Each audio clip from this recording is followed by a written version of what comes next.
From the headquarters of TeleSUR English in Havana, Cuba, this is From the South. I'm Laura Palmeiro.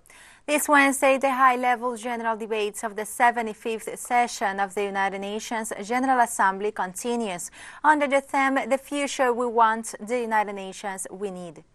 Different heads of state and government will intervene in the general debate, highlighting the most pressing issues of the world and the strategies to solve them. The presidents of Mozambique, Algeria, Lebanon, among others, are expected to speak during the morning session. The Venezuelan President Nicolás Maduro will intervene in the afternoon session. Catastrophe, widening society. During the second day of the high-level general debate of the 75th session of the United Nations General Assembly, the President of the Republic of Mozambique, Felipe Jacinto Nyusi, highlighted the importance of multilateralism moving forward. The theme of this General Assembly faithfully reflects the essence of the United Nations and is a call for renewal of the vision for an integrated and cooperative world where nations express themselves in an open manner and act in a coordinated way in promoting sustainable and inclusive development, taking the 2030 Agenda as their banner. Mozambique therefore upholds the assumptions of common but differentiated responsibility as well as international agreed development goals in the light of the Paris Declaration on the Effectiveness of Development Aid. All this shows that multilateral cooperation remains the best approach to addressing the challenges and mitigating the suffering of the people who are the main reason for the creation of the United Nations. Mr. President, Excellencies, Mozambique welcomes and reiterates its support for the actions of the Secretary General aimed at reforming the United Nations in the areas of peace and security, peace operations, development, and management of the organization.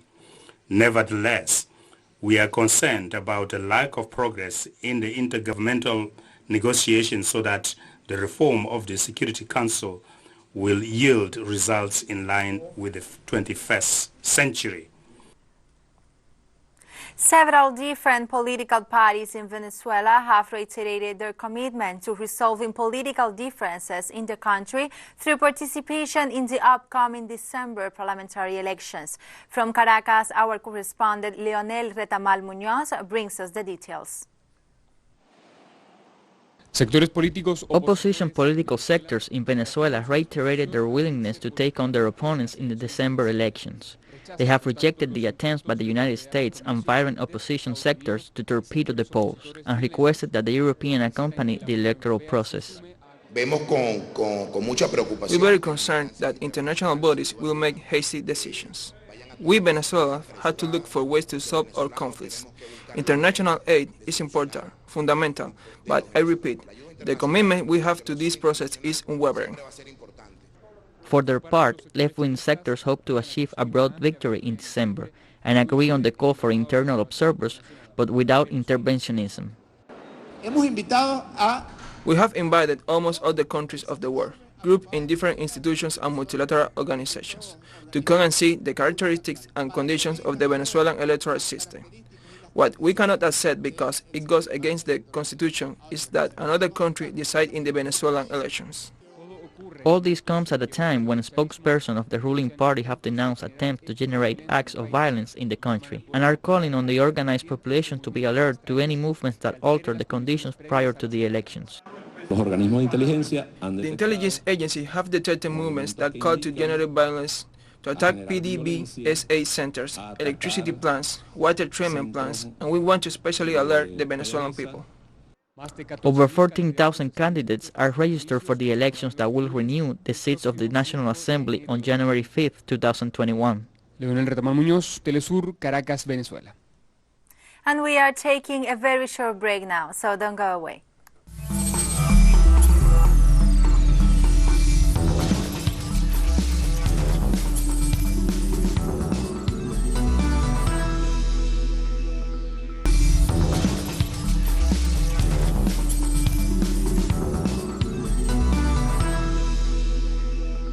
Welcome back to From the South.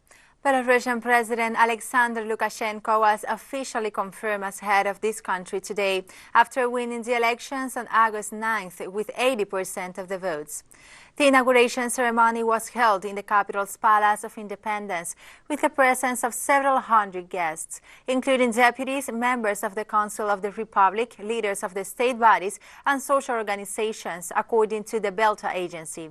While taking his oath, Lukashenko pointed out that in the August 9th elections, people elected not only the president, but also defended peaceful life and sovereignty.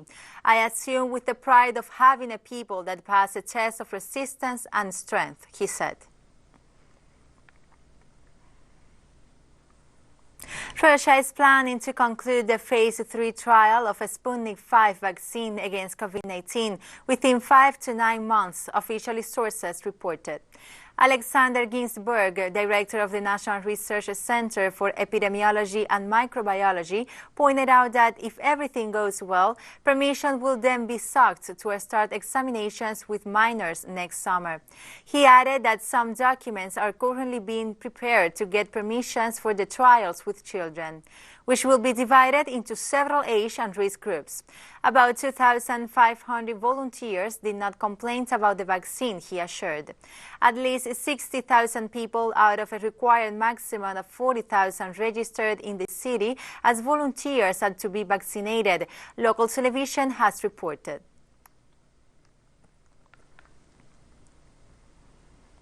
On Wednesday, according to official sources, Europe has recorded more than 5 million coronavirus infections since the beginning of the COVID-19 pandemic.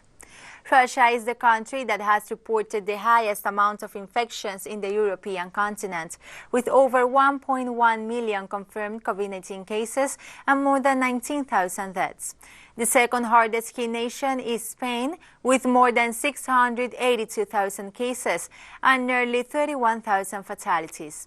Spain is followed by France and the United Kingdom with over 502,000 and 403,000 cases of infections, respectively.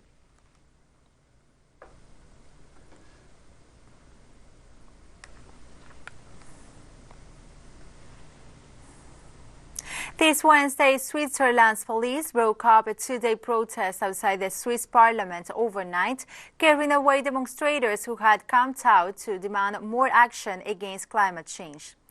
Police officers swarmed the square in the middle of the night, forcibly removing protesters chanting "Protecting the climate is not a crime." Environmental activists published on the Collective Climate Justice Facebook page that tonight the police were made a tool of political ignorance, underlining that institutional politics did what it was been doing for decades. Once again, it treats the climate movement rather than the climate crisis as the problem.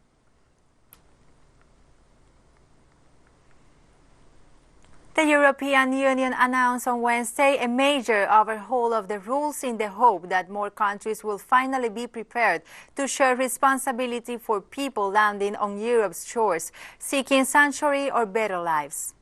Some over 100,000 people arrived last year compared to around 2 million migrants who entered legally, the European Commission says. The proposal will push other EU members to help ease the load of countries like Greece, Italy, Malta, and Spain, where most unauthorized migrants arrive by sea, by taking in some of the refugees or providing other material and logistical support. Those not willing could take charge on deporting people whose applications are refused. The Migration Pact proposal are sure to spark heated debates among member countries. Nevertheless, the Commission said that it wants EU countries and the bloc's parliament to adopt the reforms by the end of the year.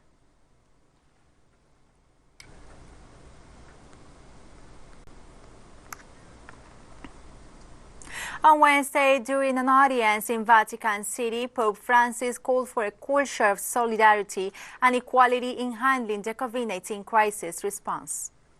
Let's think of the grand financial assistance measures enacted by states. The largest financial companies are listened to, rather than the people or the ones who really move the economy. Multinational companies are listened to more than social movements. Putting it in everyday language, they listen more to the powerful than to the weak. Let's think about the cure for the virus. The large pharmaceutical companies are listened to more than the healthcare workers employed on the front lines in hospitals or in refugee camps. This is not a good path.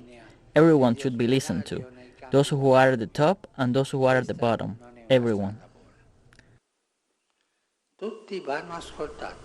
Somalia's President Mohamed Abdullahi Mohamed has appointed a new prime minister hours after brokering an agreement with regional leaders for elections next year that abandons a promised one person, one vote model. Mohamed's office announced late Thursday the appointment of Mohamed Hussein Roble, a Swedish-trained civil engineer and political neophyte, and wished him to take duties and tasks ahead with diligence. He fills a vacancy left when former Premier Hassan Ali Kaire was removed by Parliament in July for failing to pave the way for fully democratic elections due before February 2021. The foreign-backed government in Mogadishu has been drawn out to negotiations with Somalia's federal states over how to proceed with parliamentary and presidential elections. NUM has abstained. NUM refused 250 MPs vote the endorsement and approval of the new Prime Minister. As I already told you, ladies and gentlemen, I commit to forming a cabinet with good qualities that can move the country forward over the current situation and work for a free and fair election that is based on consequence among all. Dance magazine from the U.S. recognized on Wednesday the solid international career of first Cuban dancer Carlos Acosta with its annual award to him and other black dancers. Dance magazine has celebrated the living legends of the art since 1954, and its selection committee assures that it made the current decision in light of the reflections on racial equality inspired by Black Lives Matter movement. According was years of ballet dancer, star of the London Royal Ballet, and has danced as a guest in most of the world's great theaters and companies such as the Paris Opera Ballet Company in France, the Bolshoi Ballet in Russia, the American Ballet Theater, and the Houston Ballet in the United States, among others. With this news award, Acosta becomes the third Cuban dancer to receive such a precious prize. With the images, we have come to the end of this news brief. Remember, you can find these and many other stories on our website at telesurenglish.net. You can also join us on social media, Facebook, Twitter, and Instagram. For TeleSUR English, I'm Laura Palmeiro. Thank you for watching.